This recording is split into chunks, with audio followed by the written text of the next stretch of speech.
The hosts of Two Bored Apes are not registered investment advisors. The podcast is for entertainment and informational purposes only. Nothing said on it should be construed as investment advice.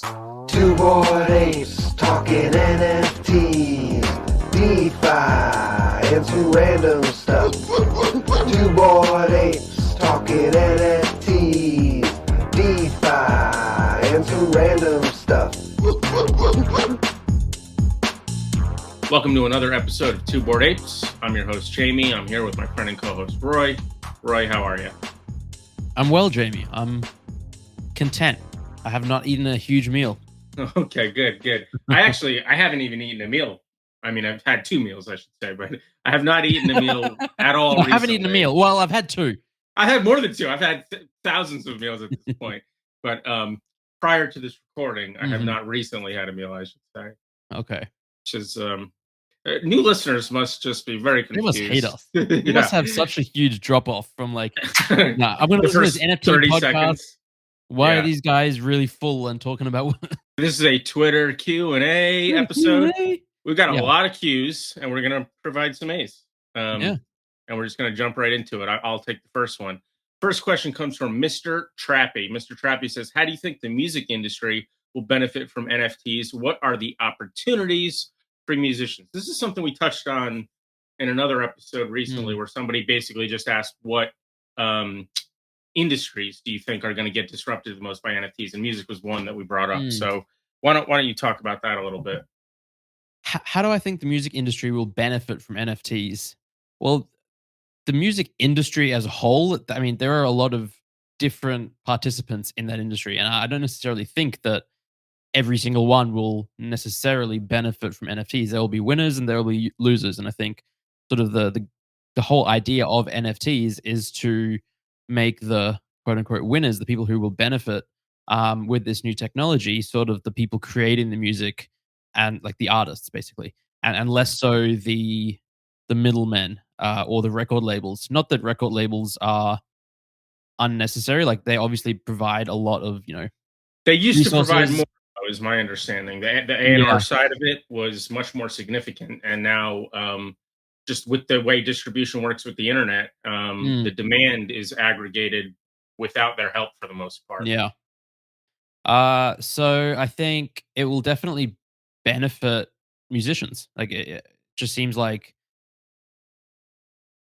Web3 is all about, creators. And once we figure out, like collectively, the industry, the NFT industry figures out a good way to incorporate music NFTs or maybe music platforms into Web3, then I think creators will stand to benefit the most. And then probably whoever creates these platforms and these,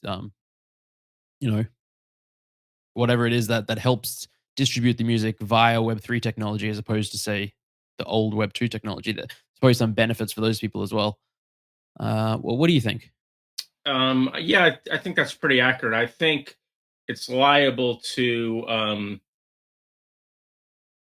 the way that demand will be created in Web3, I think is liable to be a little bit different, or at least where it will end up ultimately might be a little bit different. Like when we look at the artists in the Web3 space, there's some level of interaction between the creator and the fans that is seemingly more relevant and important in the Web3 space than possible. I mean, maybe that's not true because obviously things like Facebook and Instagram and Twitter have been very relevant for creatives for a while, but I think there's just a more direct thing with them now, like in the way that maybe they used to have the publicists that were going to get them on the Tonight Show and the various radio stations. I think it's all going to be a lot more direct because the way that you can reach a lot of people, you just don't need to go through the existing or old existing channels such as radio and television and stuff like that. You can kind of do it yourself with, for instance, Twitch, YouTube, social media, or even something more your own that you spin up yourself that's effectively the same but doesn't have to deal with you know, millions and millions or billions of users, just you and your fans. And here's my website, Jamie Music, hangout.com or whatever the hell. So I think it's probably going to benefit a subset of musicians that are actively engaged with their community and understand the way that you can just kind of know who your fans are based on getting, for instance, their addresses from some sort of early drop, and then kind of try and figure out a way to expand who listens to you, but reward who listens to you and stuff like that. It's going to be interesting, but it feels like everything that I've seen so far is very far away from ultimately what will be the solution, so to speak, um, to really empowering musicians in the space. Yeah, I agree with all of that. I think one area that we'll probably see a lot more of, that we've seen a bit of, are like these metaverse concerts. Yeah, Musicians are performing in the metaverse with fans all around the world, and they're, from all accounts, they're like pretty cool immersive experiences, and that's only going to get better as the technology improves. right. And Fortnite did a yeah, couple very big ones of those with Travis Scott and Marshmallow, I believe, were the two mm, huge ones that I'm aware of. Yeah, there'll be more stuff like that. And I mean, just as a maybe simple level one thing, I think concert tickets will probably be either NFTs or come with an NFT super frequently going forward. And then again, that'll just be sort of, in Web 2, a big thing as sort of an independent creator is email capture. You want to get the email addresses of your fans.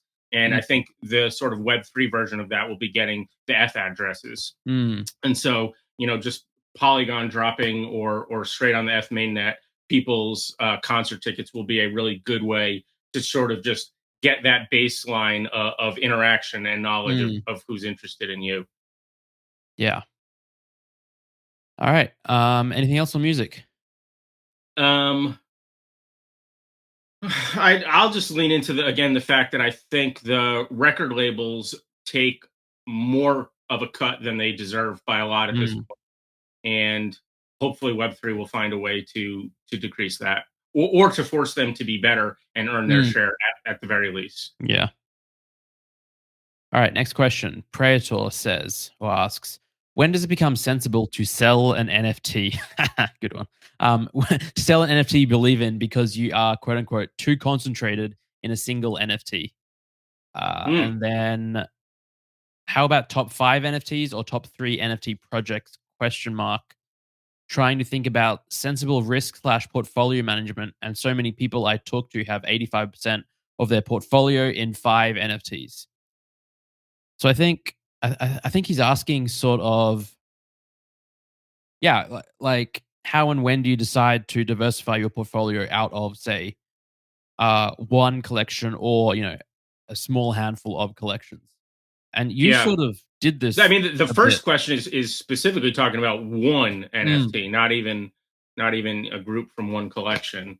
That's a very personal question, I'd say, um, and you have to kind of look at it. I would argue from two angles and respect both of them. There's the pure financial angle where you're kind of just comparing it and how you expect it to do versus other things that you could have your money in, and then sort of there's the emotional angle, which is how will you feel if it goes down and you didn't sell, how will you feel if it goes up and you sold. All those sorts of questions are things that you need to be cognizant of. And you know, it's can be sort of easy if you have sort of a left brain type mind to only think about the first thing, but the right side of that, the second thing that I mentioned about the emotional stuff is super legitimate, and you really need to think about it, and more so even if you have a significant other or children and stuff like that are also um,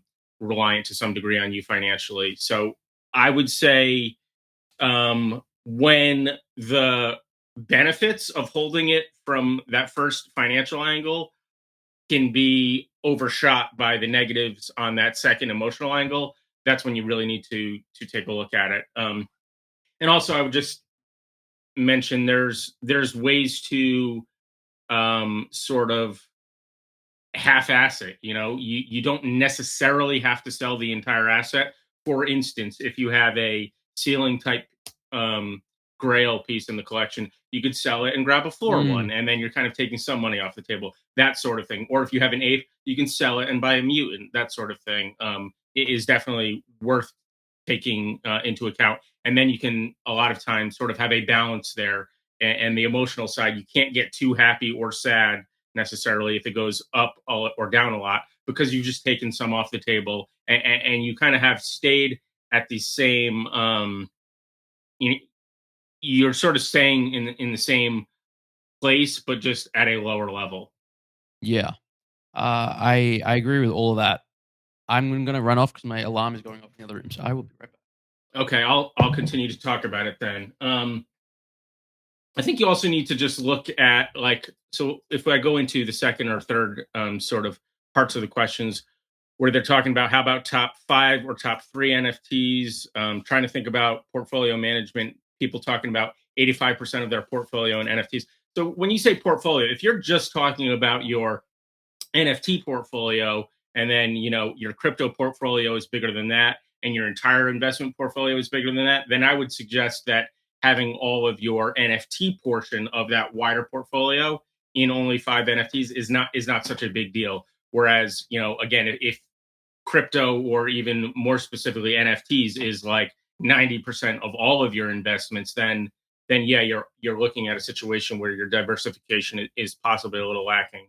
Um, I do also want to just kind of use the word diversification. I don't know if you've heard this before, but Mm, basically, it's just to warn against diversifying mm, too much, because if you suck now, I'll just say right off the bat, it's very hard to rank NFTs in terms of how good of an investment you think it's going to be going forward, because it's all yeah. so abstract and stuff like that. But anyway, if you can do that right, and you've got your top 10, what is the value in putting money into your 11th best idea? At Mm, some point, you're diversified enough, and it doesn't make sense to me to just spread it out over more projects that you believe in less.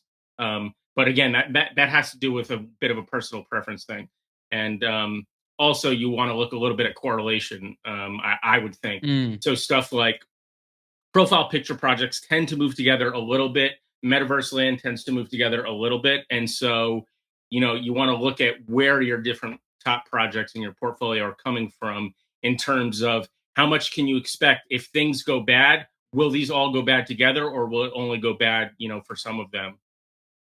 Yeah, that's a really, really good point, actually. I I agree with everything you said, and I think that diversification is just it's a really cool term. I'm definitely stealing it, and I think it makes a lot of sense because we're seeing as time goes on, like people are in so many projects now that it's hard to keep track of them, and you end up like not getting the most out of the projects that you're in because you miss a free claim, you miss a giveaway, you miss this, that, and the Yeah, other. that's the thing It too. it it just like there's diminishing returns to an extent. Plus, also there's just like this mental drain, which is like nagging in the back of your mind. You're like, oh, I should check the announcements for that Discord. Yeah.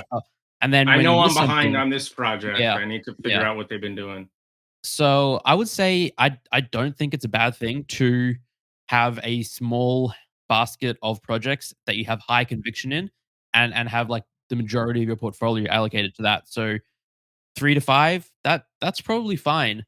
Um, at the low end, I probably wouldn't go lower, like, maybe let's say 3 to 10, and I think keeping in mind what you raised before, though, like, if you have, say, only 5 NFT projects that you wanna sort of go heavy on, basically, try and make them not all PFP projects, like, pick a generative art sector, like art blocks, pick, a PFP project or 2, pick a gaming project, a metaverse land project, Hmm. um, and maybe, like, a music something else, and then yeah, I mean, just really stay on top of those projects. And I think as well, it will probably also give you uh, a better inkling, perhaps, of when to sell and when to get out. Like, if a project, like again, I'll use myself. I'm in just entirely too many projects. I literally don't know some of the projects that I'm in, and so there's no chance that I will know when to sell. I might not even know that the price is pumping. Some big news drops. But if you're in like five projects, 10 projects, you can keep a closer eye on them and sort of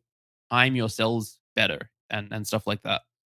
Yeah. Yeah. I'm going to add a little bit more to this because this reminds me of something that happened with me in my um, stock investing at some point.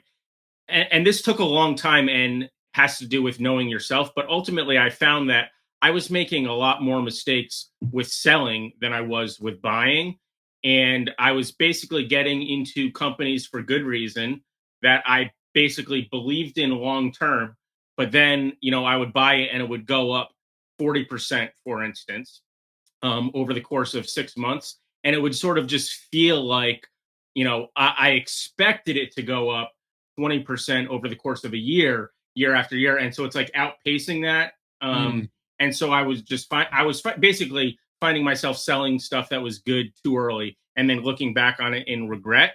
And so I found that for me at some point, possibly it would be good to do this sort of diversification thing to where, if I had 5% of my portfolio in this company versus 20% of my portfolio in this company, it would be easier for me to let it continue to get gains for me over the long run rather than go, oh, I should really take some off the table or I should really think about selling this.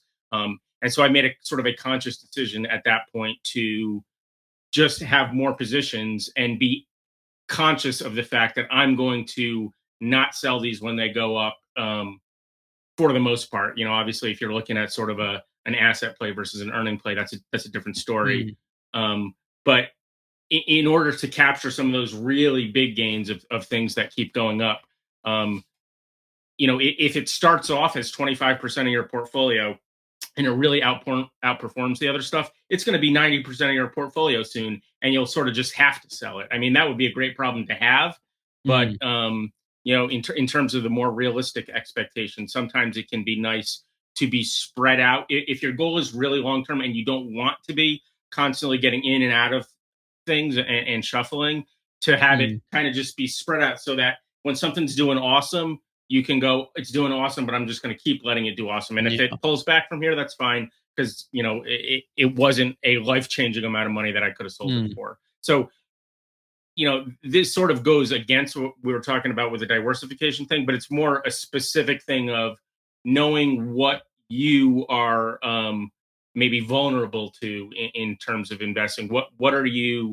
Um, what are you afraid of you doing, or what have you noticed in the past have been your flaws, and then kind of going forward and looking how can I set myself up to not fall into that sort of trap again. mm. Yeah, no, you make some really great points. Like I for think you, it's yeah. it's having too much stuff. So how can I avoid that? Stop minting so much new stuff. I'm And try it's I've very been trying hard to for do you. this since I know. September. I know. I do mint way less now than I used to, which Yeah, yeah. it Um, helps, but you're still behind yeah, the I eight I need to ball. start selling stuff, but then there's tax reasons to not sell, et cetera, which, that's a good point though. Like, think about the tax implications as well. Like, if you are in a project that you have a lot of conviction in, that has run up a lot and is now the majority of your portfolio, um, maybe if you have that conviction, it might make sense just to hold for another 6 months, wait till the year is out, and then sell, and then diversify, I think. Be Yeah, proactive if about you're your looking tax at the position. difference between short-term gains and Yeah. long-term gains, and that's all going to depend on where Where you you live. are. Yeah, Yeah. that kind of thing. But obviously, taxes is part of a financial selling decision Mm. that you should think about. Yeah. I think, yeah, ultimately, it is a very, like, personal decision. It depends on your risk tolerance, your goals, all that kinda jazz. Right. But, yeah, Did you you made hear some what I was really good talking about points. when you walked away? Yeah. Yep. Yeah, Yep. okay. So that stuff all is relevant too in terms of when you're talking about how concentrated your NFT portfolio is. Again, Mm. how relevant is your NFT portfolio in your Yeah. overall financial sphere is very relevant, I believe, Yeah. into how much risk you should be comfortable taking and all of that stuff. How concentrated you can Yeah. be. Yeah. Yeah. I think, yeah, just a point that you made that I want to reiterate as well is if and when it's possible to sell an NFT and then use that money to like buy back into the ecosystem for that project, so you still Mhm. have some exposure, that is a really good option. Definitely, yeah. Yeah, like Two Again, Bored Apes buying a mute. if you're concerned about having too much Right. in this one project, but Yeah. you believe in the project, definitely that's a great way to Yeah. approach it. Yeah. One other thing we've talked about with similar questions before is that if you're in a situation where you can continue to add money to this portfolio, or you're in a position where you need to somewhat regularly take money out of this portfolio, again, those are just things that you definitely want to keep that in mind and take into account in all of these types of decisions, Mm, because yeah. it's just different if it's a portfolio that you don't need to touch, or if it's one that you can add to, or if it's one where you go, my wife and I are taking a trip in 6 months, and I told her $7,000 from this portfolio is coming from it. Like, Yeah. don't just The add. world's very You don't have different. to take that out. Yeah. Keep that in mind. All right. I think we answered that. We did. Next question comes from Dato. Dato says, Short of looking like this, won't other side be sure to disappoint? Oh, and then he says, shows a You clip have like a from GIF. Elden Ring Yeah. slash Witcher slash some triple A game. Excuse Triple A me. game. Yeah, so they're basically just saying, and this is sort of a valid criticism we've certainly seen of previous gaming and metaverse projects, to where they just don't look physically impressive in the way that a lot of triple A games do. Um, and there's definitely an amount of validity to that. I would say also, though, you want to keep in mind that a lot of, like, for instance, Pokemon games, they aren't the top of the line three-dimensional Mm, rendered graphics with the greatest light effects and all that stuff. So in terms of the enjoyment of a gaming experience, graphics is definitely only a part of that. And it has to, in my mind, it has to do with, thematically, and you know it has to match the gameplay. So I'm not necessarily sure that in, you know what we're sort of thinking of the metaverse, or the other side's, for the Yugo Labs built one, that having it be as photorealistic as mm, possible is really the goal. um but yeah, they're gonna have to make it not look bad. That's for yeah. sure true. I think I mean, it all comes down to expectations, right? When you're talking about is it gonna disappoint, it's what are you expecting and what are people expecting? And also the timeline. Like, is this a game that we or a metaverse place that we think is gonna be out in a year, or are we is this like a 3 to 5 year type thing? I'm not sure that we know that yet.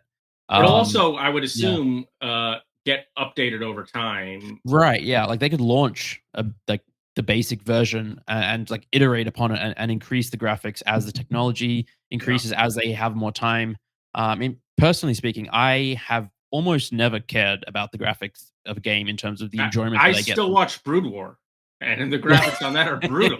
StarCraft 1, which I just mean, came out in the they '90s or something. remastered it, so it looks Yeah. better, but it's still not pretty. Right, yeah, and, I mean, there's huge industries of, like, indie games, pixelated games, um, just people are Yep. just yeah, the games for the sake of the the strategic elements The and the fun of the gameplay game, and all, the yeah, gameplay rather than but 100%. certainly, obviously, some people love games with great graphics because of that and enjoy games more when the graphics are excellent. Uh, I think personally, I'm not expecting great graphics. I think it would be, yeah. I mean, I don't know what to expect from the quote unquote game, really, but I'm just hoping that it's fun, and Yeah, I so don't really care what it looks like. this person is sort of specifically asking about Other Side, which I think is not Mm, meant to be the it's game. like the It's meant to be metaverse, the right? right, the interoperable metaverse. But Mm, um, I think that it's um, people can be very impressed with graphics and still not like a game, and I feel like bad graphics is not really a thing that people feel like ruins a game necessarily. mm, Like, poorly done in the sense that, like, objects that are meant to be hard are, right. are going through each other, that kind of thing, is not appreciated by almost anybody. Yeah. But in terms of graphics being the absolute best rendered thing, needing the best GPU to run it, the biggest monitor to see all those pixels, Mm, I don't think that has ever really been what has attracted me to games. Certainly, as all that stuff gets better and you see a trailer for a new upcoming one, you go, wow, that looks great. But yeah. what keeps you coming back to it, or keeps me coming back to it, is not that. And I think that's not necessarily the goal for this. And you said you're not expecting great graphics. again, I would specify I'm not expecting the most realistic and Mm, most polygons or whatever graphics, but they might still be great in a just a mm. cartoonish, fun, Right. Yeah. whatever type way. Yeah. But but it's so weird because when we talk about these VR worlds, these metaverse lands, it's like it's so theoretical, Mm, and we don't even really know what an ideal or fun experience in them would be like. But it does seem like it's going to be so much theoretically again about the social element to it, and going to, for instance, like these concerts that you talked about earlier in the episode, and just various social experiences like that rather than maybe what we're getting from traditional games. Although, of course, people who've played MMOs and stuff will talk mm. about the social element of it in a big way, obviously, and have for decades at this point. Yeah. Um, I but I think. think we're just trying to take it to one more level with the ownership. Yeah. When we're looking at it as like other side of the metaverse as well. If we look at the current versions of what we know of as metaverses, we have Sandbox, we have Decentraland, we have Crypto Voxels, we have Somnium Space. None of them have these AAA title graphics, Right. and even like NFT worlds, Minecraft, or like the graphics aren't as Yeah, that realistic as Elden Minecraft is Ring a or great Witcher. example of like Yeah, the most popular game in the entire world. Or and it's Roblox is basically a another one. metaverse. Yeah, Yeah, yeah. Roblox is another one where it's just the graphics are intentionally not great, so to yeah. speak. But it's still I really got to stop holding my health insurance card in my It's hand. better than a pocket knife, probably. Yeah, sort of. I guess I don't think people can steal health insurance from you, but whatever. Um, All right. Next question. Katina Tor asks, can you share some tips and strategies on how to organically build a community for an NFT project when you're starting from scratch? Also, do you think it's possible to keep up engagement and effectively share information with your community without building a Discord server? I think that the latter, the second part of that, it's tough in the NFT space to uh, keep up engagement without a Discord server. I think you can effectively share information via a website and via a Twitter account. But in terms of like engaging and having that like back and forth interaction, it to me seems way easier and better uh, via Discord than Twitter. And like you could use another platform and application. Doesn't have to be Discord, but something other than Twitter and a website. I think. right now, though, if you're getting existing NFT users, it kind of has to be Discord. I feel Yeah. like I think Yeah. long term it completely doesn't. Mm. But to some degree, it's almost like asking, I want to run a person or a business to consumer business without having an internet presence. It's like you could do it, Yeah. but it's Yeah. just at this point, the best way to reach those people in this way or whatever, you just got to kind of go through these existing channels. Yeah. That analogy wasn't great, but you get the idea. I get the idea. Uh, tips and strategies on organically building a community for an NFT project starting from scratch. I think coming up with something thematic that brings people together that they can sort of rally around, rally behind is a good first point. Like it's hard to build a community just going, hey, I want to build a community. But if you Right. say, I'm going to launch a PFP project around these cool left facing blue cats, then that just immediately gets people talking about the cats and the art and having fun. Same with apes or like a game. People get excited about a game or like the lore and the story and whatever it is. Even if it's like piece of analytics software and a platform, it's like people start chatting about that and helping each other. And I think that's like the starting point. And then in terms of like building it more and more, I think it's like being there, being present, interacting with the community day in and day out for hours and hours and hours and just keeping that engagement high.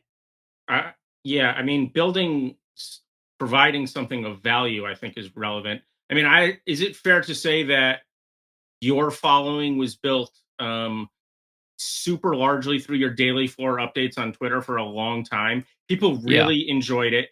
People really got value out of it, and it was just, you know, everybody listening to this podcast probably knows how hard it is to keep up with the NFT space. It was easier back then, but it was still too difficult Yeah. for a sane, working, or going to school human being, just Yeah. flat out. And you were as much as is possible, keeping abreast of the entire thing, aggregating this data on a regular basis, and providing it and some commentary that went along with it over and over and over again. And that helped you build an audience because you were providing something that we all needed or wanted Yeah.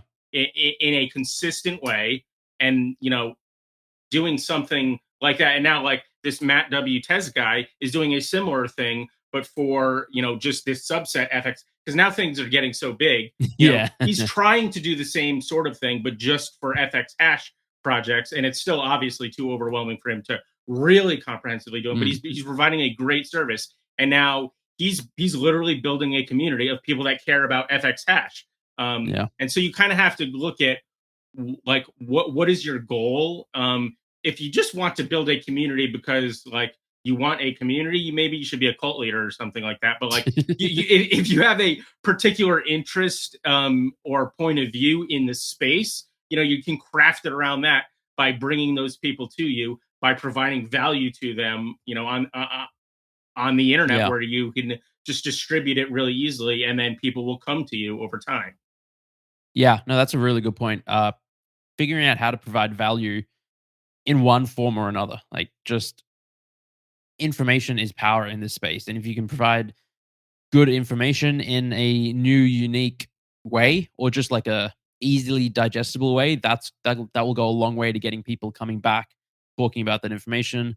But again, if you want to launch, if it's just really cool art that is different, or it strikes people differently, you can build a community around that. Like, there are some a lot of one artists have done a really excellent job of all they do, well, not all they do, but their thing is they release all they do is just create some Yeah. art, and so that's their entire life's work. No, but like what they do is they release art, but it's not just hey, I'm just going to put some art up on Foundation or OpenSea and then tweet it. It's like they will engage with the collectors, and start in many cases start a Discord so other collectors can meet each other and talk about the art that they're buying and enjoying and collecting, as well as other things in the space. Probably that if you get 50 people together that have all bought art from the same artist, chances are they're gonna get along. They're gonna have other common interests, and that's a pretty good way to build a community. Right. Yeah, Certainly art would be an interest.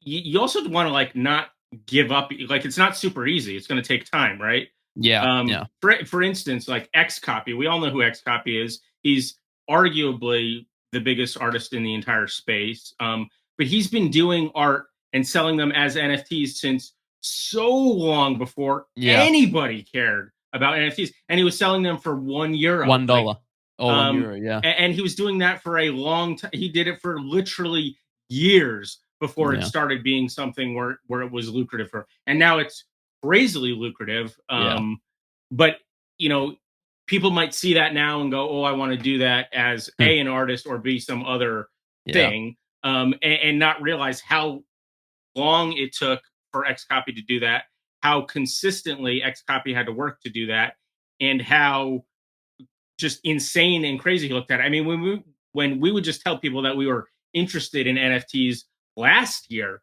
when it was yeah, already so much bigger than it had ever been before, people were like, yeah, "You're stupid," right click save, all of this good yeah. stuff. And Xcopy was making and selling NFTs in 2016. Like, that's crazy.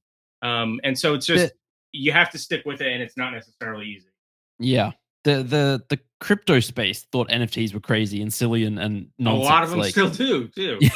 yes. It's not mainstream still, even though it's a lot Yeah. closer than it ever was. But yeah, I mean, he's Xcopy spent years doing that. Yeah. All right. I think you're up. Yes, we got a question from Moo Booties. I'm not sure if that's how that's pronounced. They said, which NFT collection, if it came to life, would be the biggest threat to the human species? Now, I'm just going to say I love this question. Yeah, me too. But I wish I had seen it ahead of time so I could put some thought into it. I did see it ahead of time, but I have not put any thought into Here's a it. quick one. What is it? The Kaigen monsters from Art Blocks, where it's basically Oh, just those like a bunch of giant things. Godzilla things. That would be pretty terrible. That's fun. There's been a lot of, like, various alien projects, profile picture Yeah. projects. Like, what was that really early one where it was kind of like 3D Alien rendered? Friends? No, Oh, really early. It was like IMO Degen or something weird like that. Does that yeah, yeah, yeah, ring yeah. a bell? I'm a yeah. Something like that. But definitely, I would think some sort of alien one where their technology is like Protoss level sophistication would be very threatening to the human species. I'm looking through just the OpenSea top 8 like collections now. Kaiju Kings, maybe? Like these Yeah, yeah. yeah, those could Uh be bad. maybe like some sort of cyborg. You know What what were else you they? got to The think about is just numbers. Oh, you know what could be ooh, rough? What's the Meta Heroes one from Pixelvault? Like if yeah. they all just went bad, that would be real bad. You don't want like a bunch of Avengers or whatever going evil. Yeah, that yeah. Superheroes? Right. Super villains, Yeah, I guess they would be, right? supervillains. What about like the Forgotten Runes Wizards cult? Like wizards. That's Yeah, those can they could be do some nasty. damage. I also saw punk derivatives are just a big thing. Somebody did like a terrorist version of them basically. Um Okay. so terrorism I'll go out on a limb. I'm not crazy about it. You're not a I fan of would think terrorism? yeah, but again, they exist already. So we're I guess it's not the worst, right? We can think of something that's worse and more dangerous to humanity Yeah. than something that we already deal with. Um, Uh but more of them would not be great necessarily. I just closed the email 100%. that had all the questions. Oh boy. Roy is Ghosts? on the record as saying 100% he does not want more terrorists. Okay, that's Uh good. well, Not too controversial. nothing too crazy. Um What about there was that some female musician who I don't know that's like does big concerts, did like a big dragons drop with the eggs and oh stuff. yeah. Yeah, yeah, yeah. That could be bad. Wonder it wasn't Wonder. What was Oh, it? you know what? Those Galaxy Warriors too. Those things look like they They're could mess some badass. stuff up. That's like a almost sort of a Star Warsy galactic um Mhm. threatening thing. What There do you was like think a would be spy. the least threatening? That's a good one. Uh I was gonna say cool cats, but when you see their full bodies, they get like a little bit bigger. They're even though Okay. they're pretty cute, I feel like they're meant to be human sized, which is actually quite scary. Wonder Um, pals are pretty cute. oh, you know what? Pudgy penguins seem like they're not too Yeah. threatening. If Yeah. it's just even if it's hot out, they'd probably all just die, right? They need it to be cold. And with global warming, they'll have nowhere to live in 70 years, They even have like the baby penguins, which is just like the pudgy right? penguins, but like Where a they quarter of just the oh my size. god. What about the littles? Like it's in the name. They're just little. They're Yeah, just these or little like things. chromie squiggles. No, those aren't going to hurt anybody, right? Although you remember the Beeple actually, where it was pudgy penguins Yeah, and the squiggles. the It almost squiggles. seemed like they were threatening to the penguins there. Yeah. All right. I just saw there's something On Chain Monkeys had The like desserts, yeah, desserts like yeah. an So extra drop. those are oh shoot, those are like their version of serums basically. But yeah, a couple popsicles and cakes. That's not going to hurt Yeah. anybody. Well, I'm I looking mean, at if a you're diabetic, divine I donut guess. here. Yeah. All right, we should we should probably move on. Okay. Uh Kalin Anglin Raum says, "How do you think decentralized education systems will affect the distribution of information? In turn, do you believe that will affect our rate of evolution or global wealth distribution?" I'm going to go grab a cup of water because I forgot to bring it in the room with me. You can start. Okay. How do you think decentralized education systems will affect the distribution of information? I think education, it the, just the better, the more decentralized it can be, and the more available the content can be to more people, just the better. I think it's going to speed up. I mean, the rate of evolution is big, but I think in terms of just it will educate more people more quickly, which can only be a good thing. And in terms of like a decentralized education system, I think that it's just like a really interesting way to phrase it. It's we've sort of already, I think, been seeing that happening over the last 10 to 20 years with the internet. like education used to be fairly centralized. It still is. Like you get your education from a school and then from a university, and then now we start having like online courses, and various universities make some of their courses, like they record them and make them available for anyone to watch. I remember like 7 years ago, I watched a Yale course on game theory, and it was just like a free Yeah, 10 lecture course that anyone could watch. And I think that level of like that's starting to get to like decentralized open source, right. and that's great. That's just fantastic. And I think just as we move It was further and there was a further into time that where sphere. Yale was centralized within a campus in Yeah. what is it? Connecticut, right? And so you had to literally be there. And then they probably had online classes just for their students, and then Mhm. you could be and now you don't even need to necessarily go there to take part in. I would also just argue if you maybe take the definition of education down just a notch, like people who have narrower knowledge troughs. That's a terrible word. Uh, per- purviews, something. Help me out, Roy. God damn. But Uh, people who are not professors, right, are still people that know things that other people mhm. may want to know, right? And so you have a lot of people on YouTube that can just, as a for Mm, instance, like fix my automatic garage door. It's not yeah. working. So someone else out there has had that problem and has put the solution on the internet. That's kind of a legitimate. I mean, a lot of times you had to in the olden days like look up into the manual for the thing that you had bought and call a hotline and hope to God that this person making Mm, minimum wage was going to be able to fix your problem. And now there's just a lot of people that have for free put their knowledge out into the world and you can access it anywhere with the internet. yeah. Wikipedia is just a really great shining example of how humanity has done that. And there's obviously some level of centralization to it in terms of the moderating and stuff like that. But Now you've gone on the record and said that numerous times. I saw the smirk in your face, and I knew something was coming. Jamie believes that he can watch a Right. YouTube video Hang on, on it's a a qualified surgeon it's a performing open heart hypothetical. It's a surgery, and he hypothetical would be able video. to perform successful open heart surgery. Like, Well, how hard here's can the that thing. be? Yeah. Everybody that hang on a second. Hang on a second. It's a hypothetical. Not that one YouTube actually exists that could do it, but that theoretically, one could. Now, everybody that has ever successfully done heart surgery at one point in their life had not done it, right? Mhm. And they learned how to do it over a period of time through some sort of combination of hearing things, seeing things, touching all that good stuff, right? I'm just saying Uh-huh. it seems possible that you could get that all into a singular video. And again, now hang on a second. This is a ridiculous position that I've been mocked for by a lot of intelligent people. So I don't want to get too strong about it, but it was also it's a narrow thing that I was talking about. I'm not just saying you could bring in some random person that, oh, something's wrong with their heart, you got to operate. No, no, no. The video is showing me the exact specimen, the exact human being I'm dealing with the exact problem that I need to do. And so to me, it seems like, you cut them open. There's like something wrong over here. You fucking slice it, you sew it. I don't know what heart surgery entails, but if you put it in the YouTube video.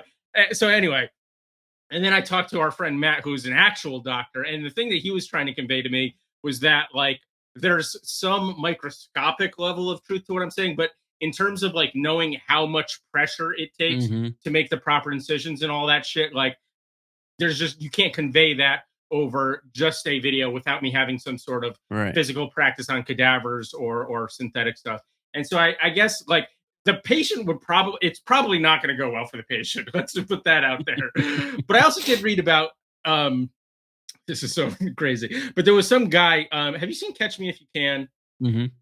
I have not, so that's not a great way to start this. But there was some guy who was a similar scam artist type, and he basically was in the Navy and pretended to be a surgeon, and literally, this is a true thing. Just like studied the shit out of a medical textbook and then did some surgery successfully. So if he can do that with books, I don't see why I can't do it with a really, really thorough YouTube video. The end. Oh boy, Oh Jamie. man, I this don't is know where good. to begin. This is good. Oh, find a place and begin. you sort of touched on it with like not knowing the pressure, but there's physical skill involved as well. Like You know, your hand can't be shaken. You got to know, look at this. This is for. I mean, that is rock steady. Jamie is holding his hand up to the camera, and it just wavered a bit, and then now he's Um, yeah. by the way, many times I've had splinters. I take them out all by myself. So I don't know. That's something. We're gonna get so many. I'm really If we cracking have any, myself up today. oh boy, if we have any doctors or surgeons listening to this, they're gonna be taking issue. I think. Yeah, no, I mean, Craig and Sean both definitely don't agree with my position on this.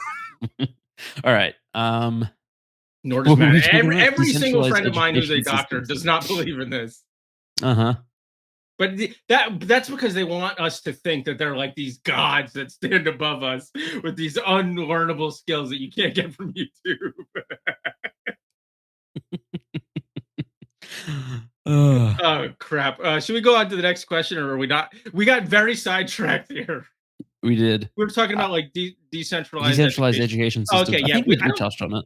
We Well, did, but the other stuff like about global wealth distribution and yeah. evolution are not really. Uh, but I think it will help global wealth distribution. Let me say yes. I think What just does Web healthy three. mean to you, though? I mean, I It assume it will means to lift up the people at the bottom. right. Yeah, It will distribute wealth more equilaterally. equitable, equal. Equitably. Yeah, I would have picked Equitably. equitably, but Equitably is a better word. I'm no heart surgeon, Um, so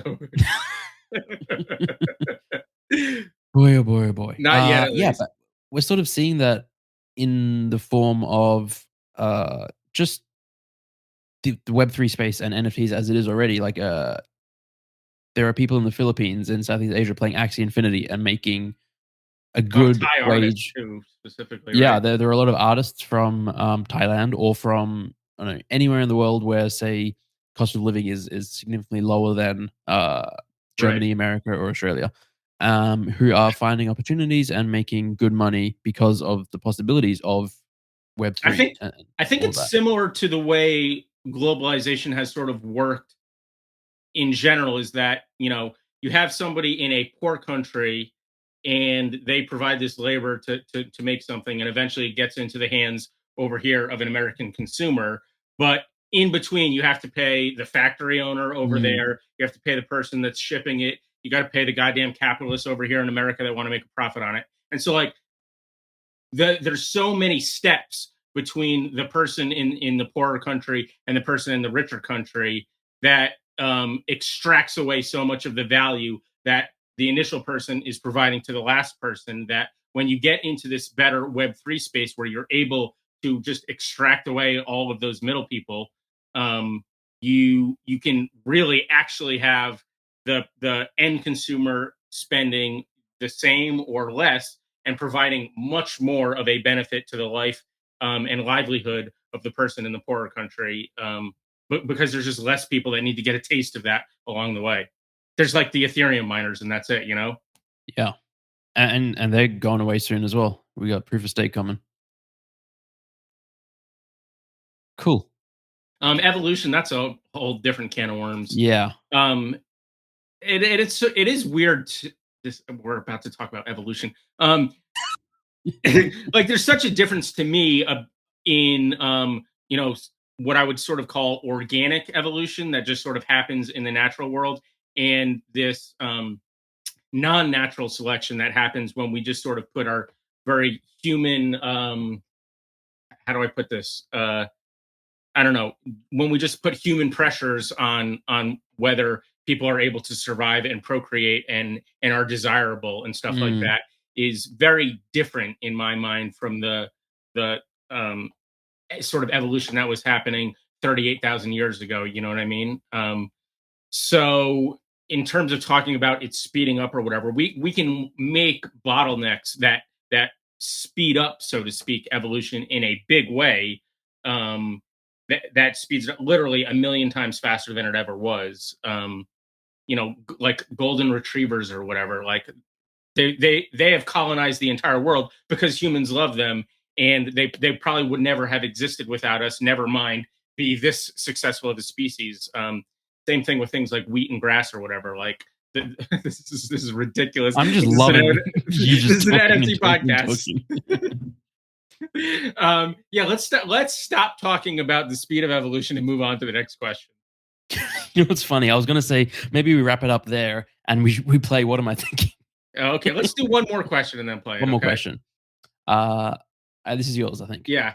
TDF says, how do you have the security of a cold/hardware wallet to store high value in or long-term hold NFTs if they're membership ones like Zen Academy or Rug Radio, for example, when a lot of times you need to connect the wallet holding the NFTs to glean the benefits of holding them?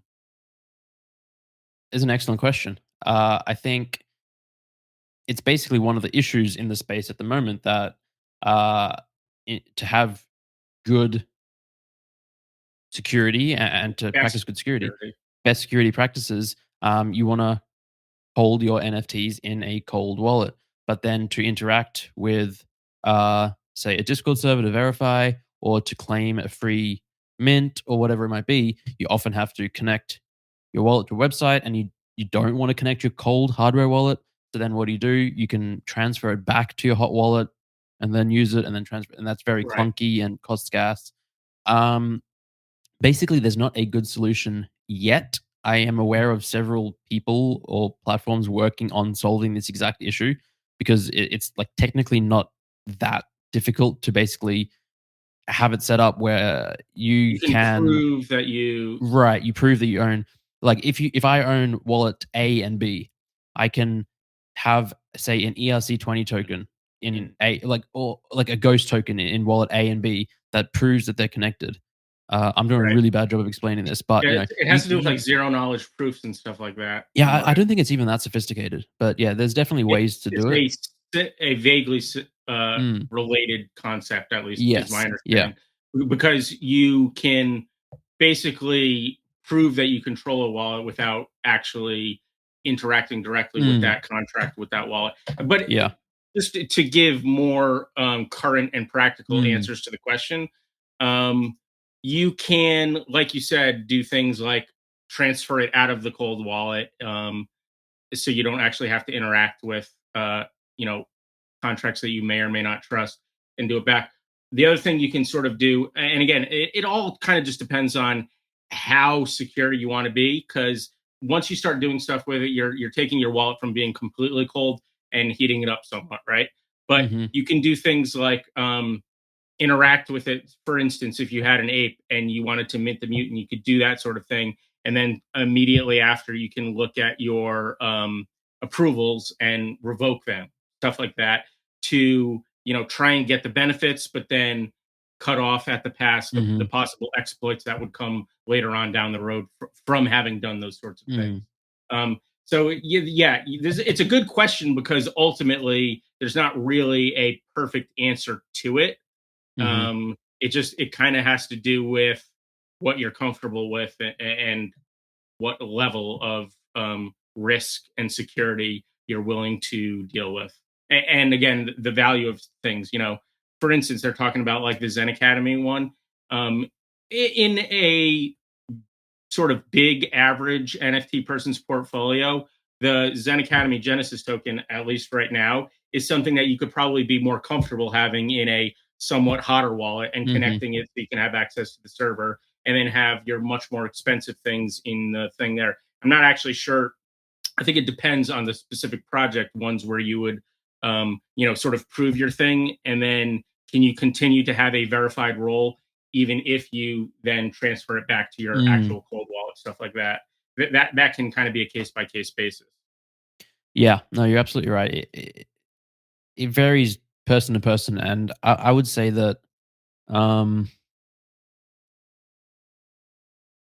if like yeah, it's good practice to have both a hot wallet and a cold wallet. A hot wallet for like your day to day interacting with mint sites and everything, and then you transfer you generally don't want to mint from your cold wallet. You want to transfer to your cold wallet. And then, like you said, if it is something you anticipate using on a more regular basis, maybe you just keep that in your hot wallet, Right. And it's and just take a little bit a of risk. small risk you're taking on. The other thing is that some people, um, especially with really high value stuff like apes, they consciously forego some value so they don't have to take on the risk. And that's a practical reality that you have to sort of think about, is that you can't necessarily get all of the benefits without taking on some of the risk. Hmm. Unless you like are an expert Solidity dev and can read every contract and signature that you interact with and provide and stuff like that, which is, none of us. Basically, you wouldn't be this person certainly wouldn't be asking that question if they were that. But Yeah, that's I, basically the only way to avoid it, right? yeah. Well, even then, it's just like, so I recorded a YouTube Impractical. video. Yeah, I recorded a YouTube video a few weeks ago with a person backseats.eth, and they've been in the space since I think 2013 or earlier. They're a Solidity dev. They've coded their own thing. They know smart contracts back and forth. And this was just after the OpenSea hack thing, or like not the where everyone thought OpenSea was, the contracts were, hacking people, and there was this phishing attempt, and I was like, how do you know what to sign in MetaMask? And we went through in real time because he hadn't seen like an OpenSea transaction with their new contracts, like the Wyvern thing, Right. and it popped up, and he was like, "See, I have no idea what this means." Yes, it's very unreadable for sure. Yeah.